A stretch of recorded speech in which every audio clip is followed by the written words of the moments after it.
Imagine a generation of young adults struggling to cope with the pressures of modern life, plagued by anxiety, emotional volatility, and a deep-seated feeling of disconnection.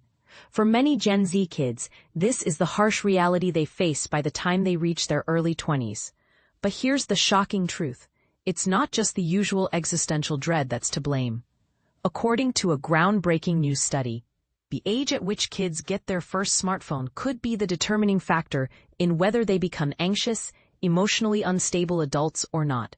The study, published in the Journal of Human Development and Capabilities, suggests that children who receive smartphones before the age of 13 are more likely to experience a range of negative mental health outcomes, including aggression, emotional instability, and even hallucinations.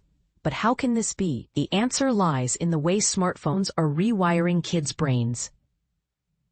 When children are exposed to the constant stream of social media, cyberbullying, and algorithmically driven influences at a young age, it can have a profound impact on their developing brains.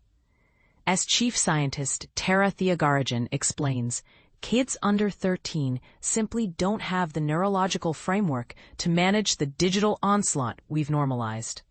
And this is the part most people miss.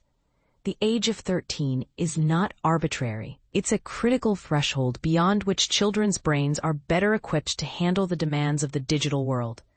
But here's where it gets controversial. Should there be a legal threshold for smartphone ownership, akin to the restrictions on alcohol and tobacco? Groups like Wait Until 8th and Sapien Labs are pushing hard for this very thing, advocating for sweeping policy changes that include restrictions on under 13 access, mandatory digital literacy classes, and corporate responsibility for the mess that big tech has made. The study is just the latest brick in the wall of a growing scientific consensus that early digital exposure can fundamentally alter children's brains, making them more distracted, anxious, and emotionally unstable. So what do you think? Should we be setting a higher age limit for smartphone ownership? Or is this an overreaction? Do you think the benefits of early digital exposure outweigh the risks? Or are we playing with fire by giving kids smartphones too young? Let us know in the comments. As we navigate this complex issue, one thing is clear.